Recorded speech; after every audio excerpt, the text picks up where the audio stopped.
ATM मध्ये चोरीचा प्रयत्न, पण पोलिसांच्या सतर्कतेमुळे आरोपीचा प्लॅन फसला। नागपूरच्या कपिलनगर पोलीस ठाण्यात पोलिसांनी रंगेहात कारवाई करत आरोपीला पकडला आहे।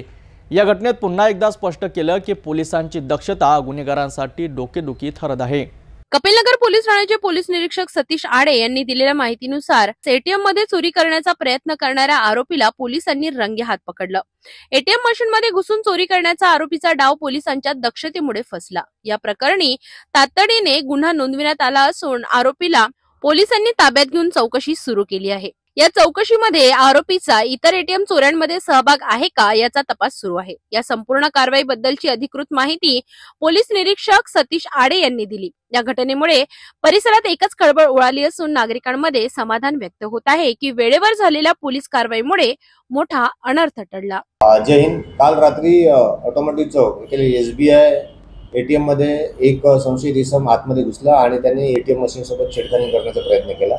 त्यावरून सायरनचा आवाज झाल्याने नागरिकांनी आडावट केली। त्यामध्ये तिथे जे ड्युटीवर असलेले पोलीस हवालदार मुश्ताक शेख, मुस्तफा शेख वाहतूक विभागाचे यांनी तिथे तात्काळ तिथे पोहोचले आणि आमचे बीट मार्शलला पण बोलवलं।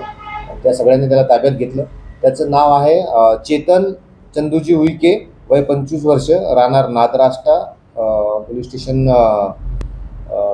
समुद्रपूर, जिल्हा वर्धा येथील तो आहे। तो इथे हिंगण्याला राहतो आपल्या ताईकडे आणि इथे तो चोरीच्या उद्देशाने आला होता। आणखी याचे काही साथीदार आहे, याचा आम्ही कसून चौकशी करणार आहे। माझं याद्वारे नागरिकांना एक आव्हान आहे की असे चोरीची घटना किंवा इथली कुठलीही घटना आपल्याला जर जाणवल्यास तर तात्काळ 112 वर कॉल करून माहिती देणे, तसेच पोलीस स्टेशनला पण माहिती देणे। आमचे मान्य पोलीस आयुक्त डॉक्टर रवींद्र कुमार सिंगल साहेब आणि आमचे डीसीपी निकेतन कदम साहेब यांच्या आदेशाने संपूर्ण नागपूर शहरामध्ये संध्याकाळी आम्ही पायी पेट्रोलिंग करत असतो।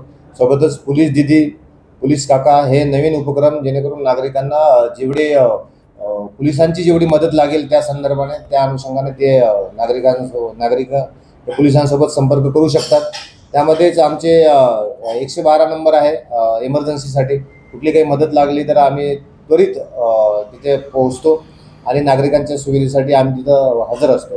माझं हे नम्र निवेदन आहे की नागरिकांना जर कुठल्याही गोष्टीची गरज पडली की पोलिसांनी येणे गरजेचं आहे तर डायल 112 करावे किंवा स्थानिक पोलिसांना संपर्क करावा। एटीएम मध्ये चोरीचा प्रयत्न करणारा आरोपी जरी पोलिसांच्या जाळ्यात अडकला असला तरी अशा प्रकारच्या घटना वारंवार घडत असल्याने नागरिकांमध्ये भीतीचं वातावरण आहे। आता पाहावे लागेल की पुढील तपासातून अजून किती धक्कादायक खुलासे समोर येतात।